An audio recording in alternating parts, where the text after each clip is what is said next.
Assalamualaikum warahmatullahi wabarakatuh.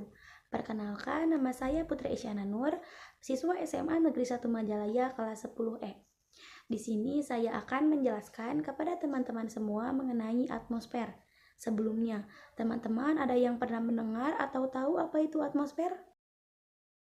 Nah, jadi atmosfer adalah sebuah lapisan udara yang mengelilingi bumi dengan ketinggian 0 meter sampai 650 km. Lapisan ini juga berfungsi untuk melindungi kehidupan bumi dengan menyerap radiasi ultraviolet dari matahari, juga menjaga suhu permukaan tetap stabil dan melindungi benda-benda yang jatuh ke atmosfer. Nah, kalian juga perlu tahu bahwa atmosfer ini memiliki unsur komponen-komponen yang terdiri atas gas yang ada di atmosfer. Unsur pertama ada nitrogen, ada karbon, ada argon, dan karbon dioksida. Nah, keempat gas ini menyusun hampir 99% dari gas tersebut. Jadi, gas inilah yang paling dominan dalam pelepasannya atmosfer. Jika dibagi beberapa lapisan yang diakibatkan adanya perubahan tekanan atau spontan dari gas tersebut. Nah, ada juga unsur minor seperti neon, xenon, helium, krypton, dan ozon. Lalu, atmosfer ini memiliki sifat, yaitu tidak berwarna, tidak berbau, dan tidak dapat disentuh. Lalu, dinamis dan elastis. Nah, atmosfer ini dibagi menjadi 5 bagian. Yang pertama ada lapisan stratosfer.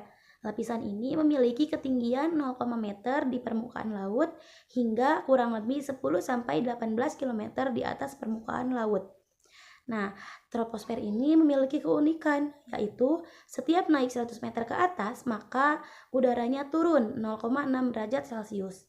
Nah, di samping itu, stratosfer ini juga memiliki fungsi, yaitu sebagai tempat terjadinya fenomena cuaca dan iklim seperti awan angin, hujan, dan kelembaban udara yang dapat menyebabkan perubahan cuaca dan iklim.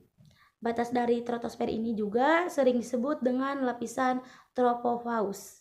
Lalu yang kedua ada lapisan stratosfer. Lapisan ini memiliki karakteristik seperti memiliki lapisan udara yang berbeda dengan stratosfer, yaitu setiap naik 700 meter, maka suhunya akan naik 0,5 derajat Celcius. Nah, pada lapisan ini juga memiliki kandungan seperti ozon atau O3 yang paling banyak, sehingga lapisan ini memiliki fungsi untuk melindungi bumi dari radiasi ultraviolet yang dipancarkan oleh matahari. Nah, ketinggian dari lapisan stratosfer ini yaitu 18 km hingga 50 km. Batas atas dari stratosfer ini sering disebut dengan lapisan stratophause. Lalu yang ketiga ada lapisan mesosphere. Lapisan ini memiliki karakteristik yaitu yang paling dingin di atmosfer, yang memiliki ketinggian 50 km sampai 80 km. Nah, lapisan ini memiliki batas lapisan, yaitu setelah lapisan termosfer. Nah, batas atas dari mesosfer ini sering disebut dengan mesospause. Nah, lalu yang keempat ada lapisan termosfer. Lapisan ini memiliki suhu yang paling tinggi, yaitu kurang lebih 10.010 derajat Celcius. Nah, lapisan ini memiliki dua lapisan, yaitu ada lapisan atas dan lapisan bawah. Nah, lapisan bawah ketinggiannya tepat pada 80 km sampai 375 km. Nah, lapisan ini juga sering disebut dengan lapisan ionosfer. Nah, lapisan atas juga memiliki fungsi, yaitu sebagai penyebar atau pemantul. Nah, lalu yang terakhir ada lapisan eksosfer atau lapisan yang paling luar dengan perbatasan atmosfer dan ruang angkasa. Nah, segitu saja yang bisa saya sampaikan mengenai materi atmosfer. Maaf jika ada kesalahan kata atau ucapan. Wassalamualaikum warahmatullahi wabarakatuh.